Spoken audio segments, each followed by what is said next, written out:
Assalamualaikum warahmatullahi wabarakatuh.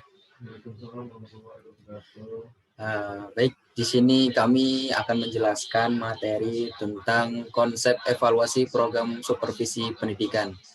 Kami berasal dari kelompok 14 yang beranggotakan 2 orang. Yang pertama Arif Pangestu Aji dan saya sendiri yaitu Ihsan Alwada. Nah, baik pada konsep evaluasi program supervisi dan pendidikan, yaitu pertama, saya akan membahas terlebih dahulu pengertian administrasi supervisi pendidikan. Nah, pada administrasi pendidikan dapat diartikan sebagai suatu kegiatan atau usaha untuk membantu melayani, mengarahkan atau mengatur semua kegiatan di dalam mencapai tujuan. Sedangkan supervisi adalah sebagai bantuan dan bimbingan kepada guru dalam bidang instruksional, belajar, dan kurikulum dalam usahanya untuk mencapai tujuan sekolah. Dan administrasi pendidikan adalah penggunaan atau aplikasi ilmu administrasi ke dalam pendidikan. Nah, pada pembahasan pengertian administrasi ini, sejatinya istilah pendidikan ini sudah tidak asing lagi apabila kita diperkenalkan dalam dunia pendidikan, yang artinya administrasi supervisi pendidikan pasti kita akan menemui di semua jenjang pendidikan, yang artinya tidak hanya di jenjang SD, SMP, ataupun SMA.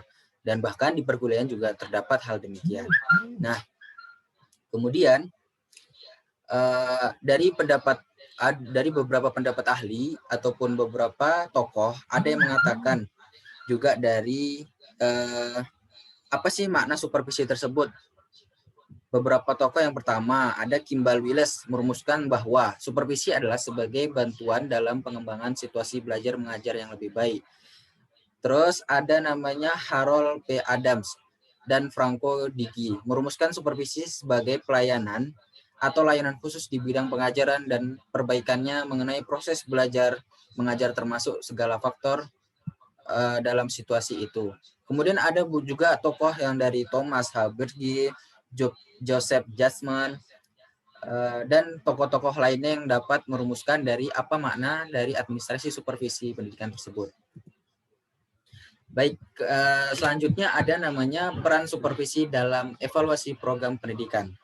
Nah, sesuai dengan fungsi evaluasi, proses supervisi meliputi penelitian, penilaian, perbaikan, dan peningkatan atas upaya pendidikan yang dilaksanakan. Yang artinya, yang ini ada sebelum evaluasi ada terlebih dahulu penelitian, juga ada perbaikan. Artinya kesalahan demi kesalahan itu akan diproses apabila melalui evaluasi.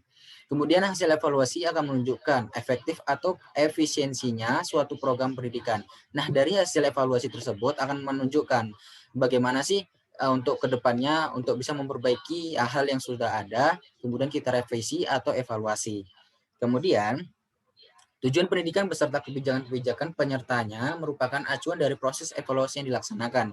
Dalam hal ini, kegiatan supervisi akan melakukan pengamatan terhadap aktivis atau aktivitas yang telah sedang dan akan dilaksanakan serta dikomparasikan dengan tujuan yang telah ditetapkan. Nah, dalam proses evaluasi tersebut, yaitu komprehensif, kooperatif, continue dan relevan dengan kurikulum, objektif, dan humas, dan aman. Nah, pada komprehensif itu evaluasi harus dilakukan secara menyeluruh, artinya tidak ada yang tidak terlewatkan. Kemudian pada poin kooperatif, untuk mendapatkan informasi yang lengkap diperlukan kerjasama antara subjek evaluasi dan objek evaluasi. Kemudian, evaluasi yang kooperatif mengindikasikan adanya kesepakatan di antar kedua belah pihak betapa pentingnya proses evaluasi tersebut. Nah, yang selanjutnya adalah continue dan relevan dengan kurikulum. Pada penjelasan ini bisa dijelaskan bahwa untuk menjaga kualitas proses pencapaian tujuan pendidikan senantiasa bisa terus diupayakan dalam kondisi prima dan berkualitas. Kemudian ada namanya objek. Objek tidak berpengaruh dengan hal-hal yang tidak bisa mengakaburkan pengukuran dan penilaian. Kemudian ada humanis. Humanis adalah supervisor harus memperlakukan subjek yang teliti secara manusiawi, menghargai subjek sebagai individu, proses evaluasi ini yang dinamis akan mengungkap semua masalah yang berkaitan dengan operasionalisasi pencapaian tujuan pendidikan. Kemudian poin selanjutnya adalah aman. Proses evaluasi yang dilakukan hendaknya menjaga privasi individu. Semua data yang bersifat rahasia sebaiknya tidak diekspor ke khalayak ramai karena akan berakibat buruk terhadap kinerja hubungan dengan manusia yang berujung dengan menurunnya produktivitas lembaga. Yang artinya kegiatan aman ini privasi bahasanya. Baik, materi selanjutnya akan dijelaskan oleh teman saya yaitu Arif Pangestu Aji. Kepadanya disilakan.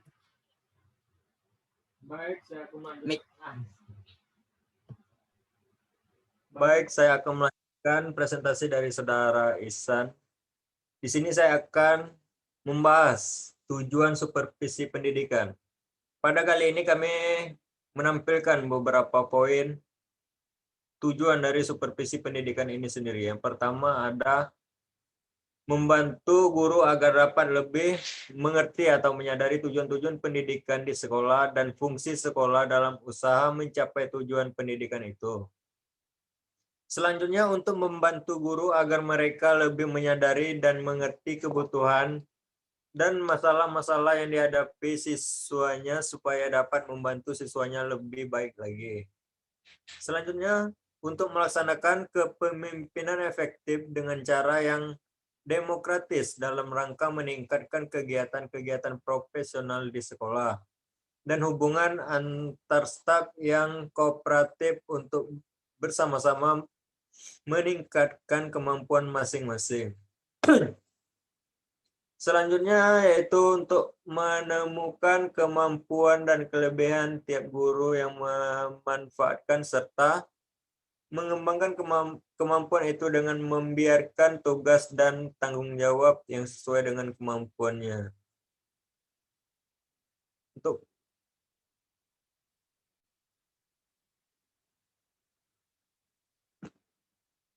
poin yang kelima, yaitu untuk membantu guru meningkatkan kemampuan penampilan di depan kelas. Yang keenam, membantu guru baru dalam masa orientasinya supaya cepat dapat menyesuaikan diri dengan tugasnya dan dapat mendaya gunakan kemampuan secara maksimal. Yang ketujuh, untuk membantu guru menemukan kesulitan belajar murid-muridnya dan merencanakan tindakan-tindakan perbaikannya. Dan yang terakhir, ada untuk menghindari tuntutan terhadap guru yang di luar batas atau tidak wajar. Baik tuntutan itu datangnya dari dalam sekolah maupun dari luar sekolah. Selanjutnya ada fungsi supervisi pendidikan. Fungsi yang pertama yaitu mengkoordinasikan semua usaha sekolah. Usaha tiap guru-guru ingin mengemukakan ide dan menguraikan materi pelajaran menurut pandangannya ke arah peningkatan.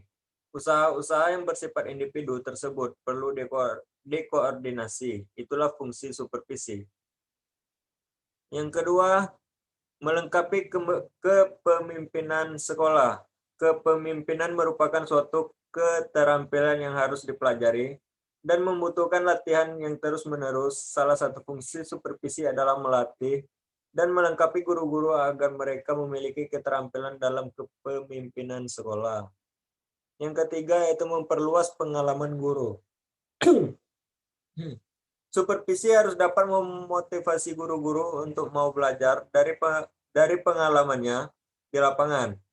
Melalui pengalaman baru ini, mereka dapat belajar untuk memperkaya pengetahuan mereka. Selanjutnya, menstimulasi usaha-usaha sekolah yang kreatif. Seorang supervisi harus bisa memberikan stimulasi agar guru-guru tidak hanya berdasarkan instruksi atasan, tetapi mereka adalah pelaku aktif dalam proses belajar mengajar. Yang kelima yaitu memberi fasilitas dan penilaian yang terus-menerus. Penilaian diberikan harus bersifat menyeluruh dan kontinu. Mengadakan penilaian secara teratur merupakan suatu fungsi utama dari supervisi pendidikan. Yang keenam,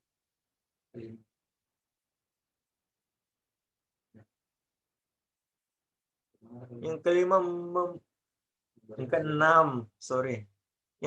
menganalisa situasi belajar mengajar.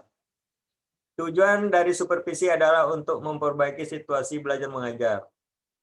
Penganalisisan memberi pengalaman baru dalam menyusun strategi dan usaha ke arah perbaikan. Kemudian yang ketujuh, memberikan pengetahuan dan keterampilan kepada setiap anggota staf. Supervisi berfungsi untuk memberikan dorongan, stimulasi, dan membantu guru agar dapat mengembangkan pengetahuan dalam keterampilan mengajar. Dan yang terakhir, yaitu memberi wawasan yang lebih luas dan berintegrasi dalam merumuskan tujuan-tujuan pendidikan dan meningkatkan kemampuan mengajar guru-guru.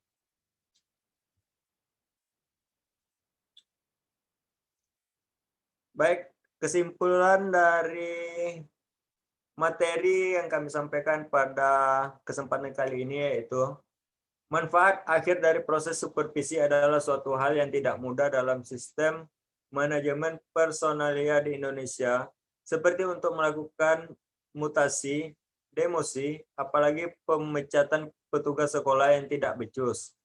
Begitu pula halnya dengan perubahan kurikulum yang sangat bersifat sentralisasi yang kurang memperlihatkan perbedaan masing-masing sekolah. Namun, demikian apapun halangannya, kegiatan supervisi harus tetap dilaksanakan, walaupun hanya sampai pada batas yang sangat bersahaja. Baik, mungkin itu yang dapat saya sampaikan. Saya kembalikan kepada Ihsan. Baik, terima kasih. Baik, terima kasih kepada Saudara Aji yang telah menyampaikan materinya. Mungkin itulah kesimpulan dari materi kami, yang mana dari materi kami yaitu konsep evaluasi program supervisi pendidikan yang telah kami paparkan tadi. Demikian yang dapat saya sampaikan dan kami sampaikan. Mohon maaf atas segala kekurangan dan terima kasih atas partisipasinya. Kami akhiri. Wassalamualaikum warahmatullahi wabarakatuh.